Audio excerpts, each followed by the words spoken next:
How to fix wallet app not working on iPhone. Let's get started. The very first thing you want to do is restart and force close the Apple Wallet app. For that, launch your wallet app. Now swipe up from the bottom of your screen, close the app and again relaunch it.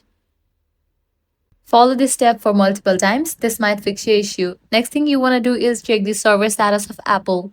For that, launch your preferred browser. Then navigate to the website Apple status. From here, check the status of Apple Pay, whether it is available or not. If it is not available, you'll need to wait until the problem will be resolved. If it is available, you can continue following these steps. Next up, delete the wallet app from your device and reinstall it. For that, press and hold on the app, click on remove app, click on delete app, click on delete. Now, launch your app store, search for the app wallet. After app appears, just download it.